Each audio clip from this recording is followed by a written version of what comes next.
जय हिंद दोस्तों, आप सभी को जय हिंद, वंदे मातरम। दोस्तों आज के इस वीडियो में हम सीखने वाले हैं क्लास 10वीं के मैथ। ठीक है, यहाँ पे 2 क्वेश्चन मैंने नोट किया है कॉपी पर। ठीक है, और ये दोनों क्वेश्चन आपको समझाने का प्रयास कर रहा हूँ। ये दोनों क्वेश्चन हमारे द्विघात समीकरण से है, जो कि काफी इंपॉर्टेंट क्वेश्चन है और आप देख सकते हैं कि 2023 में पूछा गया है। तो चलिए शुरुआत करते हैं। ये मैंने ऑलरेडी नोट किया है, 6x² प्लस 17x प्लस 12। यहाँ पे पहला का मान होता है ए, दूसरा का मान होता है बी और नंबर थर्ड का मान होता है सी। ठीक है, ये आपको मालूम होगा। यानी कि ए बराबर 6 ये वाला, और बी बराबर 17 और सी बराबर 12। तो द्विघात समीकरण बराबर सूत्र क्या होता है? ये इसका सूत्र है, ये देखो आप कि -b प्लस या -√d बटा 2a। ठीक है, तो -b, तो आप खुद बताओ यहाँ पे -b मेरा कितना है? तो माइनस तो ऑलरेडी सूत्र में है, b कितना है? तो 17। ठीक है, और फिर प्लस या -√d। तो √d बराबर सूत्र क्या होता है? ये आप याद कर लो कि b² - 4ac। ठीक है, ये इसका फॉर्मूला होता है। तो यहाँ पे b कितना है मेरा? तो b है 17। ठीक है, 17 का होल स्क्वायर, d बराबर b² - 4ac। तो b² मैंने लिख दिया यहाँ पे, फिर माइनस का -4, ये AC। अगर दोनों के बीच में प्लस या भागा का चिन्ह ना हो, घटाव का चिन्ह हो, तो आप ये समझना ये दोनों अटैचमेंट है ना, यानी चिन्ह कुछ नहीं है, तो आप समझना कि इसके बीच में गुणा का चिन्ह है। ठीक है, तो 4 का 4, ये कितना है? ये है 6 और C कितना है? तो C है मेरा 12। ठीक है, तो मैंने इसको नोट कर लिया कि -b प्लस या -√d। तो d बराबर क्या होता है? b², यानी कि b का मेरा मान कितना था?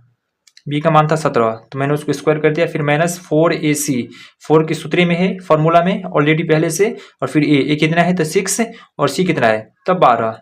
अब बट्टा में क्या होता है? 2a। ठीक है, a यानी a को एक जगह यहाँ पे 6 लिख सकते हैं। अब इधर देखो, -17 प्लस या माइनस, ठीक है, 17 का 17 से गुना कर दो। यहाँ पे आप, ये रफ है। ठीक है, 17 का 17 से आप गुना करोगे तो आता है 289। क्या आता है? 289। आपको मालूम होना चाहिए, नहीं तो आप गुना करके खुद चेक कर सकते हैं 17 को 17 से गुना करके। ठीक है, यहाँ पे होगा 289, और फिर बीच में माइनस का चिन्ह, और फिर यहाँ पे इसको गुना कीजिए 6 को 4 से, 6 चौक 24। ठीक है, और 24 को 12 से गुना कीजिए, 24 को 12 से, तो 12 का 12 15 24 36 12 चौक 48। हासिल कितना? तो हासिल हुआ 4। 12 का 12 और 12 का 12 चौक 48 के 8, हासिल 4। फिर 12 दूना 24, और 24 में 4 जोड़िए, 24 25 26 27 28, कितना होता है? तो 28। ठीक है, तो यहाँ पे कितना होगा? इसको गुना करने के बाद आया है 288, और नीचा में क्या होगा? तो नीचा में 2। ठीक है, और a यानी कि 2 का मान ऑलरेडी सूत्र में है, ये कितना है मेरा? तो 6। ठीक है, ये आपको याद रखना है। तो -17 फिर प्लस या माइनस, फिर यहाँ कैलकुलेशन देखिए, 289 में से 288 माइनस कर दो, कितना बचेगा? 1। अब बट्टा में 6 दूना 12। ठीक है, फिर इसके आगे -17 का -17, फिर प्लस या माइनस, ये प्लस या माइनस, और 1 का वर्गमूल 1 ही होता है, ये आपको याद रखना है। बट्टा कितना होगा?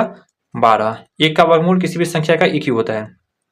ठीक है, तो यहाँ पे हम पहले माइनस का चिन्ह लेने पर, तो -17, और यहाँ पे 2 चिन्ह है ना, तो आप पहले 1 का लो और फिर उसके बाद 1 का लो। तो यहाँ पे पहले लेते हैं -1 बटा 12। तब एक रंग चिन्ह रहता है तो ये जुड़ जाता है, ये आपको अलजेब्रा में सीखा होगा आपने ये नियम। ठीक है, अगर किसी भी संख्या का एक रंग चिन्ह रहता है तो उसको हम जोड़ देते हैं। जैसे कि यहाँ पे -17 और -1, तो कितना हुआ? -18 अब बटा 12। ठीक है, अभी हम दोनों में से माइनस लिए थे, अब लेते हैं प्लस।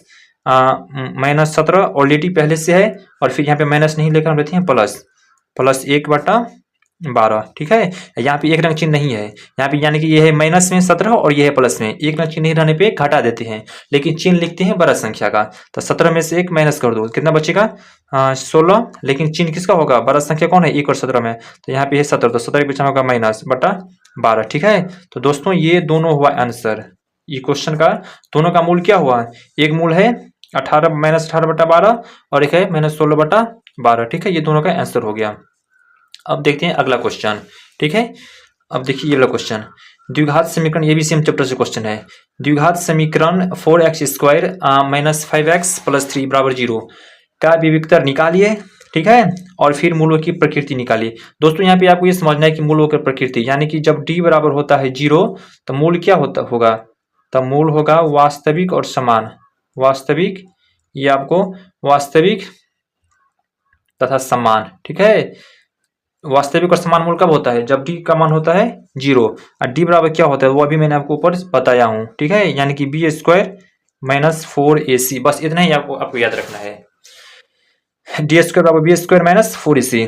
तो यहाँ पे पहले हम डाटा को नीचे में लिख लेते हैं, ठीक है। आप क्वेश्चन पूरे वीडियो को देखिए। 4x square minus 5x plus 3, ठीक है। तो हम लिखेंगे यहाँ a बराबर होगा 4, b बराबर होगा -5 और c बराबर क्या होगा 3, ठीक है। इसीलिए d बराबर होता है बी स्क्वायर माइनस 4ac, ठीक है। अगर d बराबर 0 नहीं हुआ, ठीक है, तो मेरा मूल की प्रकृति क्या होगा? काल्पनिक होगा, ठीक है, यानी कि वास्तविक और समान नहीं होगा। ये 2-3 नंबर का क्वेश्चन पूछता है, बहुत इंपोर्टेंट क्वेश्चन है।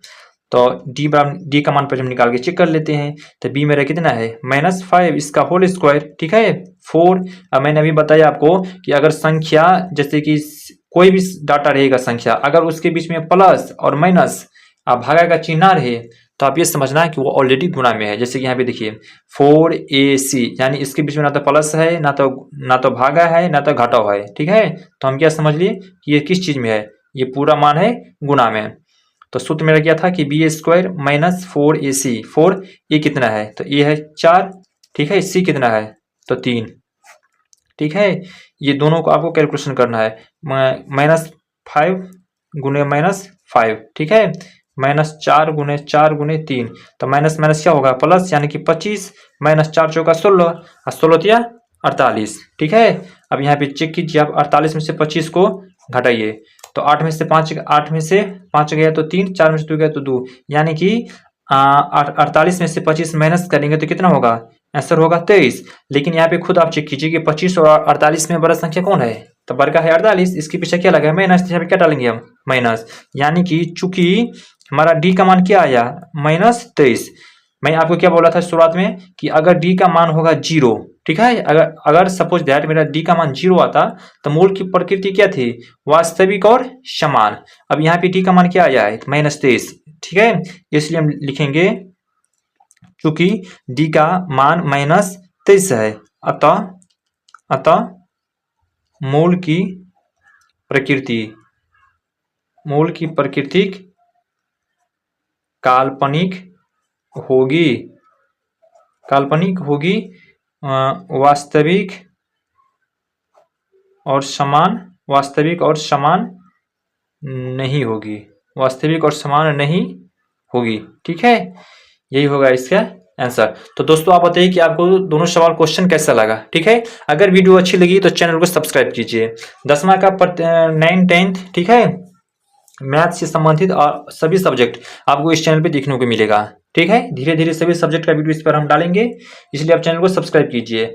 स्पेशल मैथ के लिए मैथ इस पर आपको ज़्यादा देखने को मिलेगा, ठीक है। 9, 10th का मैथ का क्वेश्चन जो इंपोर्टेंट PYQ है और चैप्टर बाय चैप्टर सभी क्वेश्चन आपको देखने को मिलेगा, इसलिए चैनल को आप सब्सक्राइब कीजिए, ठीक है। मिलते हैं अगली वीडियो में।